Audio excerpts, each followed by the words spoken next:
So over the past 2 years of me making TikToks, I've made probably 4 to 5 videos on why I believe the United States isn't going anywhere as the global superpower.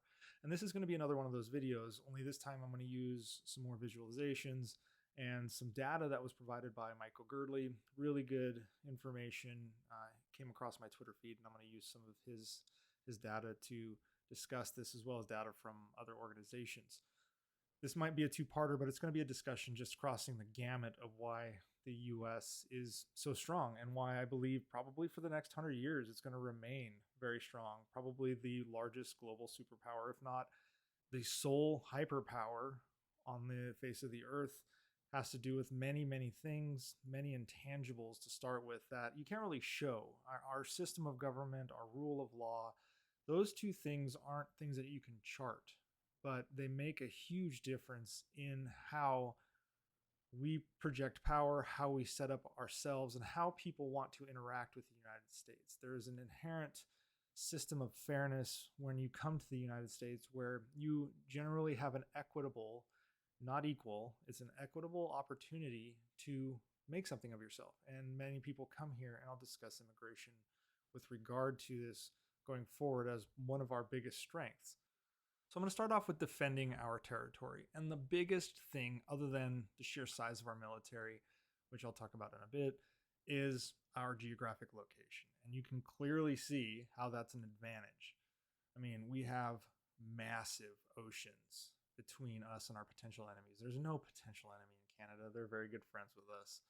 We don't have any threats in South America or Central America. Mexico is, despite what the media says, is friendly towards the United States as well. In fact, most of South America is friendly, and those that potentially are not, there's just nothing they can do. There's no means of attack through South America, through Central America, through the jungles and mountains and deserts to get to the United States. And obviously, going by ocean is not going to work because the U.S. has the most powerful navy in the entire world by several orders of magnitude. And I'll put this in perspective for you. During World War II, Germany struggled to cross the ocean here. This is where they couldn't get. They couldn't cross the ocean to get and successfully take the United Kingdom. Now, there's something to be said about the strength of the United Kingdom's air force and their military forces, and they were very strong. But again, the U.S. is very strong as well. That small strip of water there, the English Channel, the North Sea, this area right here, made it virtually impossible for Germany to invade the United Kingdom. And for all intents and purposes, Germany was on par militarily with the United Kingdom here. Let's move to another example, one that is of geopolitical importance, and that is China to Taiwan. Now, China would have to cross the Taiwan Strait. That's about 100 to 115 miles, roughly, depending on where you need to cross at. This has become logistically difficult for China to figure out how to do without losing millions of soldiers, as well as millions or billions of dollars worth of equipment trying to land on the Taiwan Strait without just getting absolutely obliterated en route. Water matters. Water is a big problem logistically for countries to handle. So when you look at that and you kind of extrapolate it out, you can see how the United States benefits. I mean, we have an entire 2 oceans between us and potential foes. I mean, well, how do you cross that? Some would say possibly that Russia would look at crossing up through Alaska. You would be crossing through some of the most atrocious terrain. You would be fighting the US and Canadian military to do so. And oh yeah, you're still having to cross water here. So it's not easy. It's not even possible. I'm saying right now it is impossible for any country to deploy an expeditionary force and attempt to invade the United States, period. The only country that is capable of deploying an expeditionary force for invasion over the oceans is the United States. So when you look at the Atlantic side, though, again, you run into the similar problems. Like, how do you get there? The eastern seaboard of the United States is one of the most heavily defended coastlines in the entire world.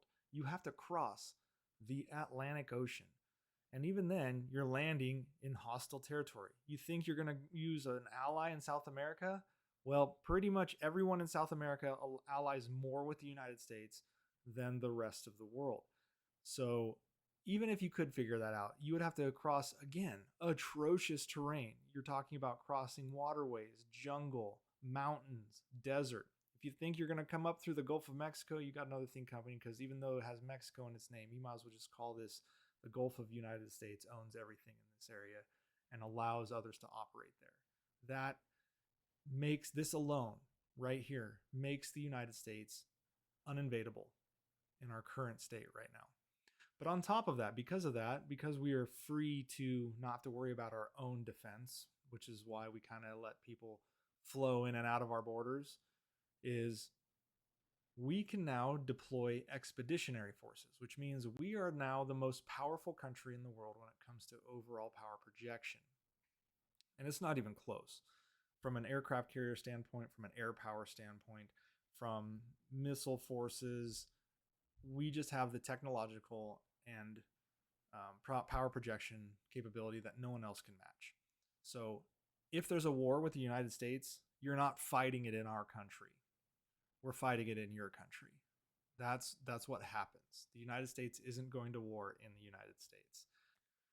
And because we aren't fighting in your country, your industrial base is going to be struck. The United States' industrial base is not. We will be able to militarize our industry and stand up the necessary manufacturing to continue to flow weaponry into theater. If we're fighting in your country, it becomes more difficult to do that. This is why the United States was very good at deploying its military equipment to the European theater during World War II. And I could focus on the military aspects in several videos, and I have done that. I've talked about the US military relative to other militaries and created playlists of those, but I'm doing a broad-based overview here. So we'll go to the next aspect of US power that is going to be enduring for a long time, and that is its currency. This is the allocated reserve currencies across the globe. And you can see one giant chunk of the pie, which is the US dollar, making up nearly 59% of all allocated reserve currencies. And in fact, it's actually rising. So back in 2022, when everyone was like, the dollar's dying, it's doom and gloom for the dollar, it's going to go down, buy your crypto. Well, it's actually gone up. Not a ton, but it's gone up. I mean, over the course of a year, it has gone up, the amount of reserves that people hold in US dollars. Number 2 is the euro. Number 3 is the Japanese yen. Number 4 is the pound sterling. Number 5 is really all others. And then you start getting into some of these smaller ones, Canadian dollars. Canadian dollars actually make up more reserve currency around the globe than the Chinese yuan. So anyone who's saying the Chinese yuan is going to unseat the dollar is trying to sell you something, because it's foolish. So having this allocated reserve currency, and I did a video about why the US dollar is strong. I could make several videos on this, but this is yet another reason why the US is not going to be losing its great power status anytime soon, period. Amount of trade exchange in US dollars is enormous. You can see up here, the US dollar does huge amounts of trade exchanges per quarter versus Chinese, versus Japanese, even the euro. I mean, it does 3 times more trade than the euro does every quarter. And a lot of that has to do with the systems the US has put in place and the American worker. The US has some of the most productive workers in the entire world. They're not the most productive. As you can see, we're number 10. But if you look at the 9 countries ahead of the US, if you combined their entire population, the US is still 12 times larger than 1 through 9 combined. That makes a difference. Yes, we're not as productive as, say, Luxembourg or Singapore. And actually, Ireland, a lot of its productivity comes from the US companies operating in Ireland.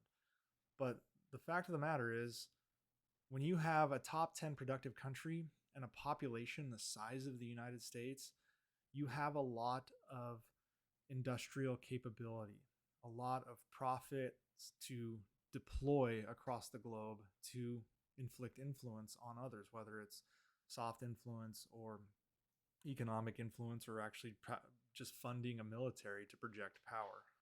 And this isn't something that's new. The US GDP per person has grown every decade for the last 150 years. The US is the only country in the world to see growth every single decade for the last 150 years, and it averages 2% per year. No other country has done that.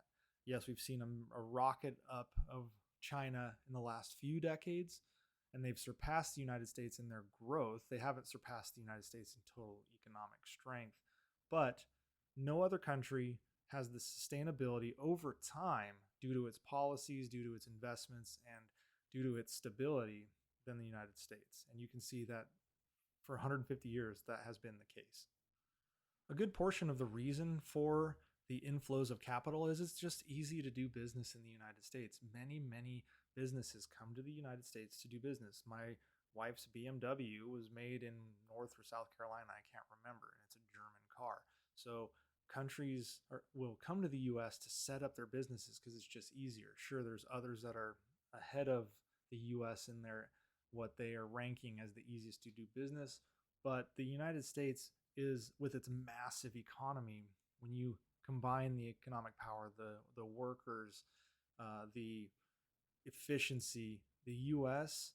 not only is easy to do business in, it's a good bet to do business in. That if you have a good business model, you're likely going to thrive without the government interference of countries like China or Russia, which you don't see on this list whatsoever. Additionally, our economic strength is propped up somewhat by immigration. And I know this is a controversial topic, but the fact of the matter is countries like China are struggling in their demographics because they have no immigration and their people are not having children. Yes, the average American has more children than the average Chinese person. However, it's still not at the replacement rate. The difference is the US has a mammoth amount of immigration coming in, and the majority of that immigration force is employed and actively providing for the US economy. No other country even comes close. It was just recently Japan started opening up to allow for immigration because it was facing demographic problems. In fact, when it comes to amount of immigration allowed in, China ranks last. They are last in all countries. No one wants to move to China, largely because it's a very difficult country to live in, especially if you're used to the freedoms of a Western nation. So why does everyone want to come to the United States? Why do businesses and people want to come and prosper? Well, it's because it's easy for businesses to set up shop in the US. It's also easy for those businesses to find workers, which is why immigrants come to the US. But the biggest reason that most companies come to the US is because it's cheaper. And why is it cheaper? Well, because the US is a logistics dream for moving things cheaply around the country. And this is one example. This is a port along the eastern seaboard. When you look at the river system, it's not just farmland, and I'll get to that in a bit. But when you look at the river system, the US has more navigable river waterways than most countries combined. And it is by far has the most of any country. These are waterways that are cheaply used to move goods up and down rather than having to put them on an aircraft, put them on a train, put them on a truck. Rivers move goods very cheaply. And that is something that the US exploits because it has very strong internal waterways to do so. But it's not just internal waterways. Our geography has set up a system that makes it very easy to move up and down coastlines as if they are rivers as well. A lot of countries deal with rough seas when it comes to trying to move goods along their coastlines. The United States doesn't. We have a lot of barrier systems, both natural and manufactured, that have created very easily navigable waterways up and down coastlines, making it so if you can't use the internal river system, no problem. Use the external river system, and it is very cheap to move goods along probably one of the most productive seaboards. And this is very similar on the West Coast as well. And it's not just the coastal cities and those cities that sit along the Missouri and Mississippi rivers that benefit from using waterways for logistics. In the upper Midwest, the Great Lakes feed into the Atlantic Ocean via the St. Lawrence River, meaning that Chicago, Milwaukee, the Twin Cities, Cleveland, all of their manufacturing can be shipped via boat as well to the rest of the world. And there's a somewhat similar situation in the Pacific Northwest, where we see the furthest inland port on the West Coast actually goes to Lewiston, Idaho, which is roughly right there, meaning the entire Columbia River and Snake River system feeds to Lewiston, allowing them to deliver to the rest of the world from this point via the very cheap waterways. And when you look at the entirety of the US in this regard, you can see that logistics for Americans is very, very cheap. Basically, you have the entirety of this portion of the United States serviced by waterways, the entirety of this portion of the United States serviced by waterways, and the rest goes by rail because, other than crossing the Rocky Mountains right in here, you have very flat rail terrain here. This makes moving things in the US very cheap and very efficient.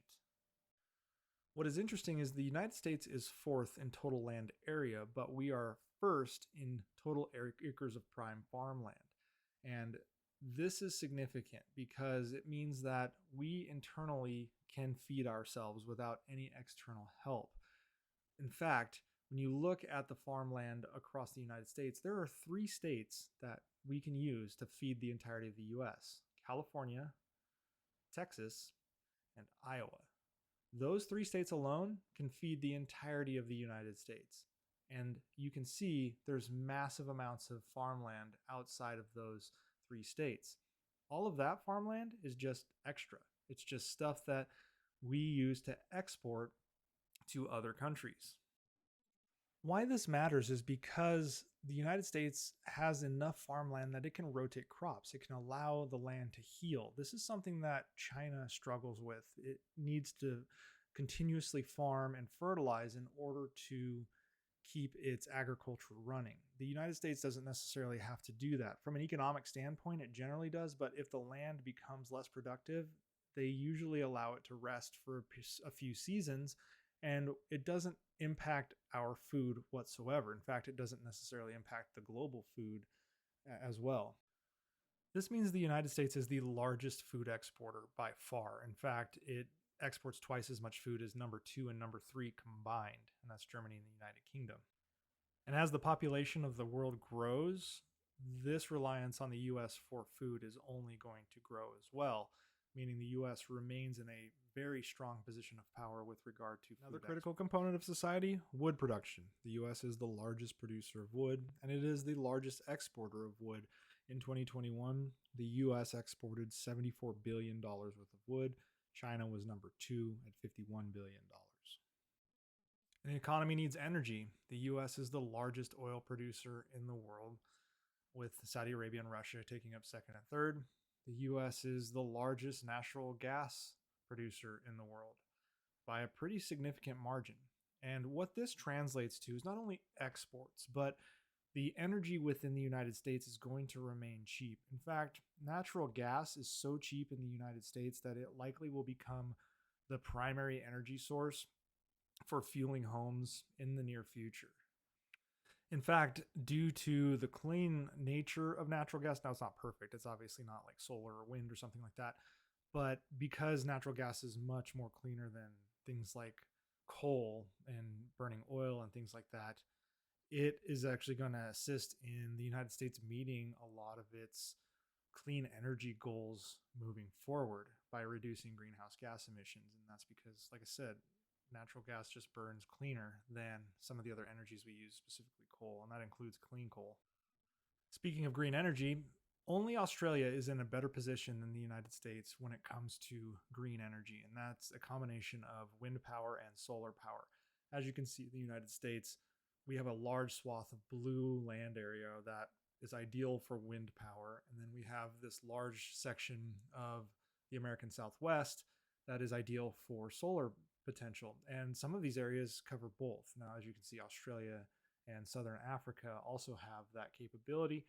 But the reality is when you see all these green energy initiatives taking place in like Europe, they're mostly a pipe dream. Other than some places where wind is effective, in places like Great Britain and along the coastlines, there's no solar potential that is meaningful in Europe. Whereas the United States can probably function with solar and wind and maybe some natural gas and nuclear energy to become very clean in the near future with regard to our energy needs. This means much of our energy needs will become a very powerful export tool. And we're a country, the United States is a country that needs very little imports to fuel our economy. In fact, less than 15% of the US economy relies on imports from other countries. This means that if we were to just completely to internalize, we could largely function. And in fact, additional to that, 8% of our economy's imports requirements come from Mexico and Canada. So that means that if we were to internalize just in the North American sector, Canada, United States, Mexico, we would largely be just fine if we isolated from the rest of the world. Yes, we would take somewhat of a hit, but we don't rely on China nearly as much as China relies on us. And the same goes for the European continent as well. And this goes for some new commodities as well as lithium, which is supposed to drive a lot of the future of electronic or electric technology for vehicles and things like that, is a big component of that. Well, just so happens just a few days ago, they announced that the US has the largest deposit of lithium ever discovered in the Oregon, Nevada region. So again, the US can internalize, and it doesn't necessarily need the rest of the world, but we also have the largest expeditionary force in the world. So it's a double whammy of the US power sphere here. So before I close out with this global economic power matrix and another graph that I have to discuss the future of the economic relevance and strength of the United States relative to some of its other possible competitors, there are some other places, other things that I didn't show graphs for that the US is a leader in when it comes to exports and driving the manufacturing of said industries. First and foremost would be aerospace. The US is a leading exporter of aircraft, satellites, aerospace equipment.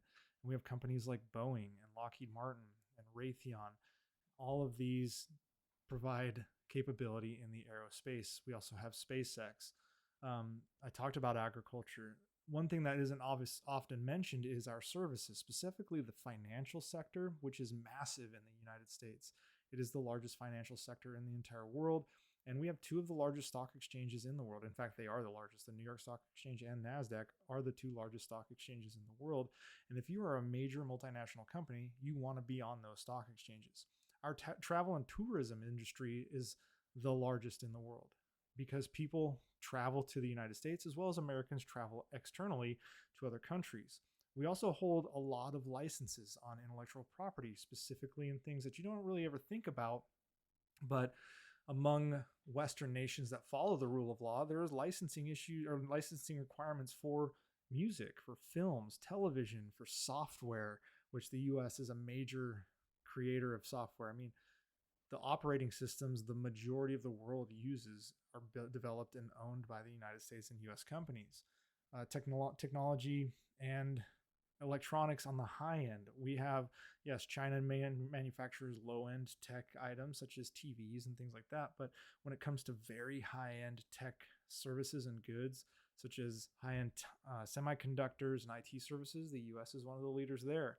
One thing a lot of people don't think about is the US leading in the education sector, specifically in the higher education. And it's not necessarily considered a product, quote unquote, but the US education system attracts students globally, making it a significant export. Kids want to come to the US to go to places like Harvard and Yale and Stanford and Johns Hopkins and things like that.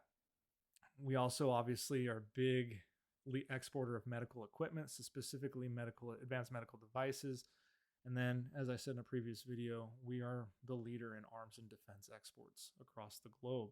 So those are just some additional areas that the US dominates in, and it's areas that require the function of a society. Farm equipment is another one that the US dominates in, and just general machinery. So a lot of these areas are required by other countries, and it's going to keep the US at or near the forefront of global power for many decades. So I wanted to show you this matrix because it's a good visualization for the future of the global economy for a specific reason, and I'm focusing on the top two countries.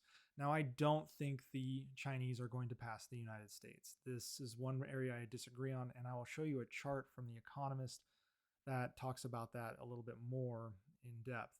But don't focus on who is number one or number two. Just focus on number one and number two, because these countries largely could be interchanged, China and the United States. And I think that China will stay behind the US because of its demographic decline, where China's population is going to be like half of what it is right now in 50 years, as well as a lot of their business decisions on the global stage and their real estate development problems they're having. I think that their economy is going to struggle going forward relative to the US. They may come close to the US, but they won't pass the US, is my theory, and I'll show you a chart on that here in a bit.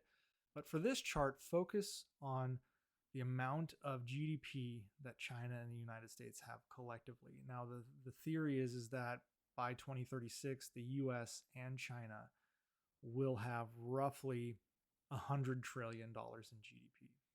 Maybe less, we can just say between 90 and $100 trillion in GDP. The projection for 2036 of the global economy is that it will be between 180 and $200 trillion is what the entire global GDP will be. That means China and the United States, those two countries, will account for half of the global GDP. Half. China and the United States. The European Union will account for only $17.8 trillion.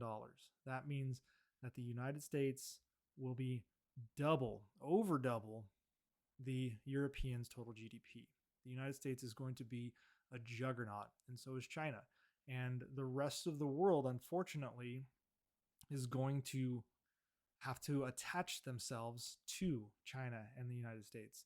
Now, as I said before, China relies on the United States a lot more than the United States relies on China. And I think that measure is largely why we are going to see the US and China stay out of a war. That would be just devastating for the globe. I mean, when you have these two giant economies try to slug it out, it's going to be a problem.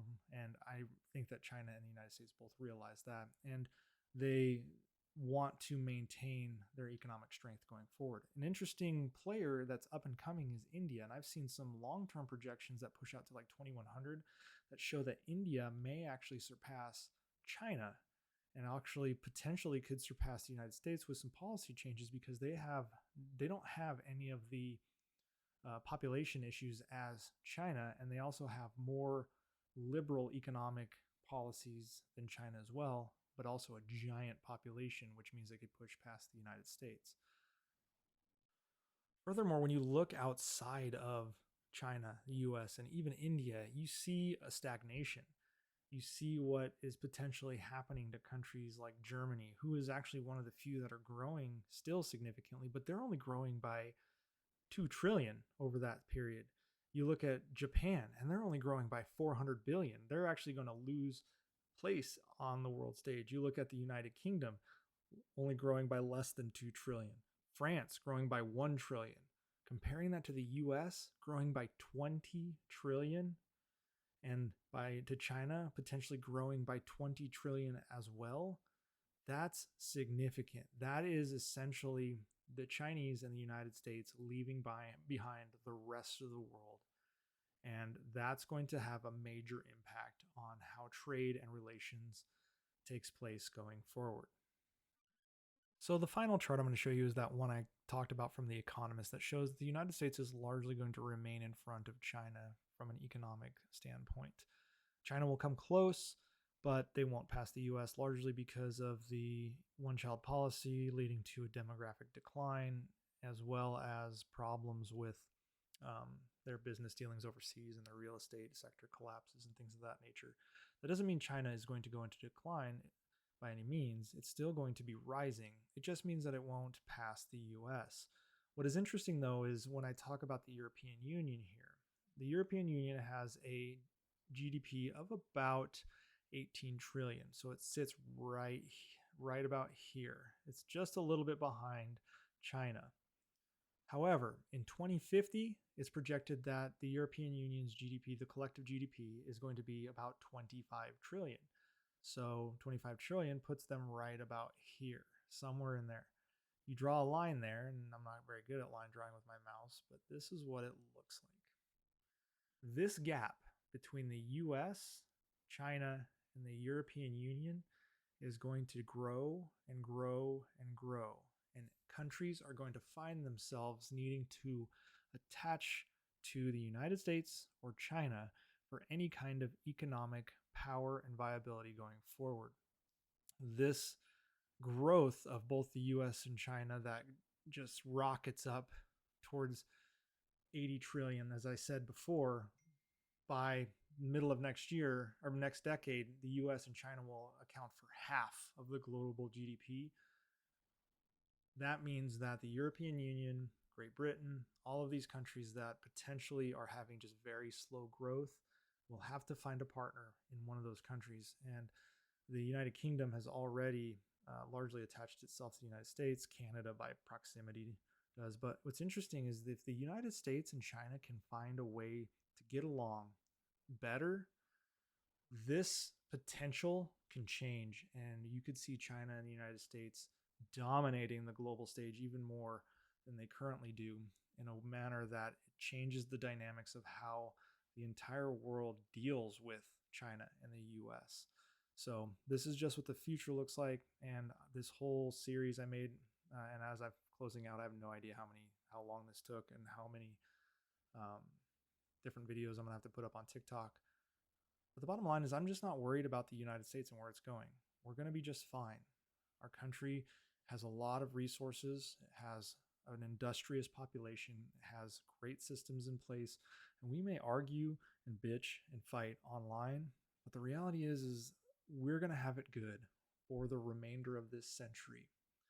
And there's not as much to worry about as the media would like to have you believe. And if so long as we can get along with China and China can get along with us, which is in the best interest of both countries can see a potential growth that is going to be very strong, which unfortunately is going to draw capital from other countries especially that do not, they try to go to their own.